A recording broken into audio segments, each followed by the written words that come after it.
ወይዘሮ ሰበካ ጉባኤና ባለቤታቸው አቶ ይትባረክ ፍቅሩ ከልጃቸው ሰሎሜ ጋር በዕለተ ሰንበት ከቤተ ክርስቲያን ቅዳሴ በኋላ መክለፍታቸውን ተቋድሰው ወደ ቤታቸው ተመለሱ።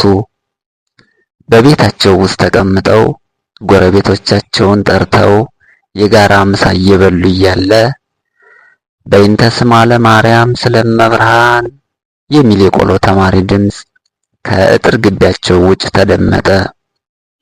አቶ ይትባረክ ፍቅሩ ብድግ ብለው ወጡና ተማሪውን በፍቅር በጉጉት በስስት ወደ ቤታቸው አመጡት።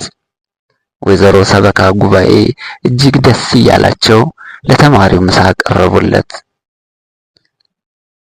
ብላ ተሜ ምን ይጨመር፣ እግዚአብሔር ይመስገን የቆሎ ተማሪ በስንት ጊዜያችን አገኘን፣ ተመስገን ጌታዬ አሉ አቶ ይትባረክ ጥቂት በትዝታ ከምንምን ብለው።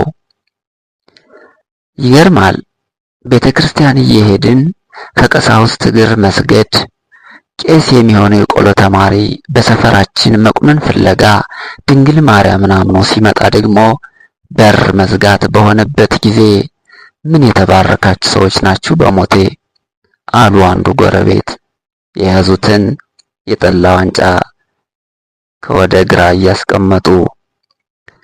ተማሪው በተደረገለት ግብዣ በልቡ እያመሰገነ ምሳውን በልቶ ጠላውን ጠጥቶ ሲያበቃ ጌታዬ የጥናት ጊዜ ካለፈ የኔታ ይቆጡኛል፣ ይፍቀዱልኝ፣ ይሸኙኝ ልሂድ አለ በትህትና ብድግ ብሎ።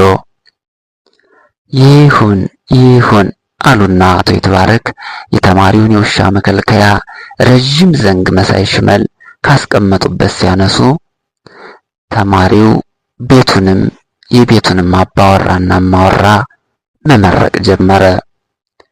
ርኅራኄን ከድንግል ማርያም እንግዳ መቀበልን ከአብርሃም ተቀብላችሁ ደረቅ እንጀራ መቁንኖ ለሆነ ተማሪ እንዲህ አጥግባችሁኛል አክብራችሁኛልና የድንግል ማርያም ልጅ በበረከት ይጎብኛችሁ፣ ጸጋውን አይጉድልባችሁ እያለ መርቆ በስብሐት ካሳረገ በኋላ በፍቅር ተሸኝቶ ሄደ።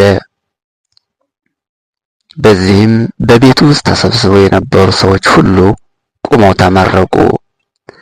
የእግዚአብሔር በረከት የሚገኘው በጎ ልብና እሳቤ በመጎናጸፍ ነውና በየሰፈራችን ለሚመጡ የቆሎ ተማሪዎች ያለንን በድንግል ማርያም ስም እየመጸወትን የማስተማር የነገ የቅድስት ቤተ ክርስቲያን አገልጋይ ካህናትን የመደገፍ ግዴታ የሕዝበ ክርስቲያን ፈንታ ነውና እኛ ወዴት አለን?